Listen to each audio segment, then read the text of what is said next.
Hello friends, GM के online classes में आपका स्वागत है। आज हम भारत का पंचायती राज एवं नगर पालिका के बारे में जानकारी प्राप्त करेंगे। हमारा प्रश्न है, पंचायती राज किस सूची का विषय है? पंचायती राज राज्य सूची का विषय है। पंचायती राज राज्य सूची का विषय है। संविधान के 73वें संशोधन द्वारा पंचायतों को निर्दिष्ट किए जाने वाले कार्य किस अनुसूची में वर्णित है? संविधान के 73वें संशोधन द्वारा पंचायतों को निर्दिष्ट किए जाने वाले कार्य 11वीं अनुसूची में है। 11वीं अनुसूची में है। पंचायत चुनाव कराने हेतु निर्णय किसके द्वारा लिया जाता है? पंचायत चुनाव कराने हेतु निर्णय राज्य सरकार द्वारा लिया जाता है। पंचायत चुनाव कराने हेतु निर्णय राज्य सरकार द्वारा लिया जाता है। भारतीय संविधान की 11वीं अनुसूची में पंचायतों के लिए कुल कितने विषय निर्धारित किए गए हैं? भारतीय संविधान में 11वीं सूची में पंचायतों के लिए कुल 29 विषय निर्धारित किए गए हैं। 29 विषय निर्धारित किए गए हैं। पंचायत चुनाव कितने अंतराल पर होते हैं? पंचायत चुनाव प्रत्येक 5 वर्षों में होते हैं। पंचायत चुनाव प्रत्येक 5 वर्षों में होते हैं। किस अनुच्छेद के अंतर्गत पंचायतों को संवैधानिक दर्जा प्रदान किया गया है? अनुच्छेद 243 के अंतर्गत पंचायतों को संवैधानिक दर्जा प्रदान किया गया है। अनुच्छेद 243 के अंतर्गत पंचायतों को संवैधानिक दर्जा प्रदान किया गया है। राष्ट्रीय पंचायती राज दिवस कब मनाया जाता है? राष्ट्रीय पंचायती राज दिवस 24 अप्रैल को मनाया जाता है। राष्ट्रीय पंचायती राज दिवस 24 अप्रैल को मनाया जाता है। भारत में सर्वप्रथम पंचायती राज प्रणाली का शुभारंभ कब और कहाँ हुआ? भारत में सर्वप्रथम पंचायती राज प्रणाली का शुभारंभ 2 अक्टूबर 1959 को नागौर, राजस्थान में हुआ था। भारत में सर्वप्रथम पंचायती राज प्रणाली का शुभारंभ 2 अक्टूबर 1959 को नागौर, राजस्थान में हुआ था। त्रिस्तरीय पंचायती राज प्रणाली स्थापित करने की अनुशंसा सर्वप्रथम किस समिति द्वारा की गई है? त्रिस्तरीय पंचायती राज प्रणाली स्थापित करने की अनुशंसा सर्वप्रथम बलवंत राय मेहता समिति द्वारा की गई है। त्रिस्तरीय पंचायती राज प्रणाली स्थापित करने की अनुशंसा सर्वप्रथम बलवंत राय मेहता समिति द्वारा की गई है। अशोक मेहता समिति ने पंचायती राज के लिए किस प्रतिमान की संस्तुति की थी? अशोक मेहता समिति ने द्विस्तरीय पंचायती राज के लिए प्रतिमान की संस्तुति की थी। अशोक मेहता समिति ने पंचायती राज के लिए द्विस्तरीय प्रतिमान की संस्तुति की थी। पंचायतों एवं नगर पालिकाओं के संबंध में भारतीय संविधान में किस वर्ष प्रावधान किया गया? पंचायतों एवं नगर पालिकाओं के संबंध में भारतीय संविधान में वर्ष 1993 में प्रावधान किया गया था। वर्ष 1993 में पंचायतों एवं नगर पालिकाओं के संबंध में भारतीय संविधान में प्रावधान किया गया था। पंचायती राज को किस संशोधन द्वारा स्वशासन की इकाई के रूप में संगठित किया गया है?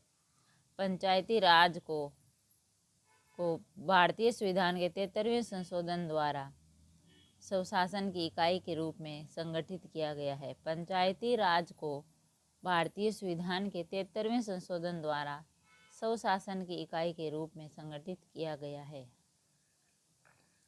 पंचायती राज को संवैधानिक स्थिति प्रदान करने की संस्तुति किस समिति द्वारा की गई है?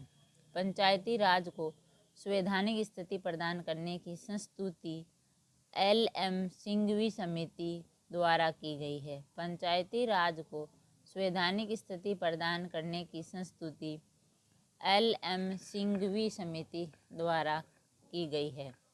किन राज्यों में पंचायत समिति तथा जिला परिषदों को भी कारारोपण की शक्तियाँ दी गई है? गुजरात, महाराष्ट्र एवं राजस्थान राज्यों में पंचायत समितियों तथा जिला परिषदों को भी कारारोपण की शक्तियाँ दी गई है।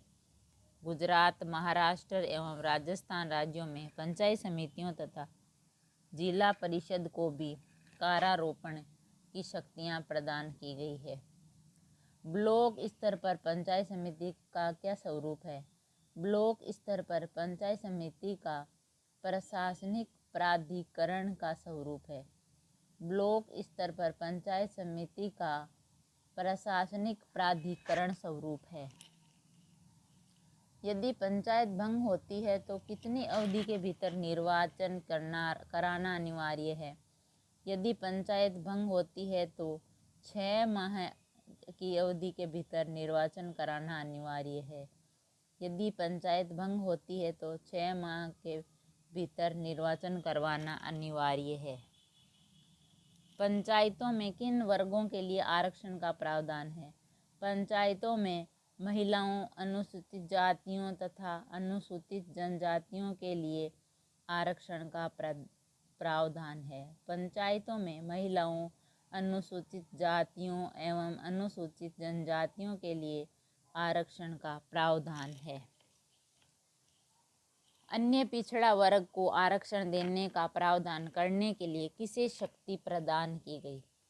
अन्य पिछड़ा वर्ग को आरक्षण देने का प्रावधान करने के लिए राज्य विधान मंडलों को शक्ति प्रदान की गई। अन्य पिछड़ा वर्ग को आरक्षण देने का प्रावधान करने के लिए राज्य विधान मंडलों को शक्ति प्रदान की गई। 73वां संविधान संशोधन अधिनियम का क्या उद्देश्य है? 73वां संविधान संशोधन अधिनियम का उद्देश्य है देश में सशक्त एवं जीवंत पंचायती राज संस्थाओं की स्थापना करना। 73वें संविधान संशोधन अधिनियम का उद्देश्य है देश में सशक्त एवं जीवंत पंचायती राज संस्थाओं की स्थापना करना। भारत के किस राज्य पंचायत राज में से संबंधित मामलों की सुनवाई के लिए पृथक अपीलीय न्यायाधिकरण का गठन किया गया है? भारत के केरल राज्य में पंचायती राज से संबंधित मामलों में की सुनवाई के लिए पृथक अपीलीय न्यायाधिकरण का गठन किया गया है। भारत के केरल राज्य में पंचायती राज से संबंधित मामलों की सुनवाई के लिए पृथक अपीलीय न्यायाधिकरण का गठन किया गया है। अनुसूचित जनजातियों एसटी से परिपूर्ण किस राज्य में अनुसूचित जातियों एससी हेतु आरक्षण का कोई प्रावधान नहीं है? अनुसूचित जनजातियों से परिपूर्ण राज्य अरुणाचल प्रदेश है, जिसमें अनुसूचित जनजातियों और अनुसूचित जातियों हेतु आरक्षण का कोई प्रावधान नहीं है। नगर पालिका किस संविधान संशोधन से संबंधित है? नगर पालिका 74वां संविधान संशोधन अधिनियम से संशोधित है। नगर पालिका 74वां संविधान संशोधन अधिनियम से संबंधित है। 73वां संविधान संशोधन किस व्यवस्था को प्रोत्साहित करता है? 73वां संविधान संशोधन स्वशासन की व्यवस्था को प्रोत्साहित करता है। 73वां संविधान संशोधन स्वशासन की व्यवस्था को प्रोत्साहित करता है। राज्य वित्त आयोग का गठन भारतीय संविधान के किस अनुच्छेद के अंतर्गत किया जाता है? राज्य वित्त आयोग का गठन भारतीय संविधान के अनुच्छेद 243(1) के अंतर्गत किया जाता है। राज्य वित्त आयोग का गठन भारतीय संविधान के अनुच्छेद 243(1) के अंतर्गत किया जाता है। पंचायत समिति के सदस्य किस चुनाव पद्धति से चुने जाते हैं?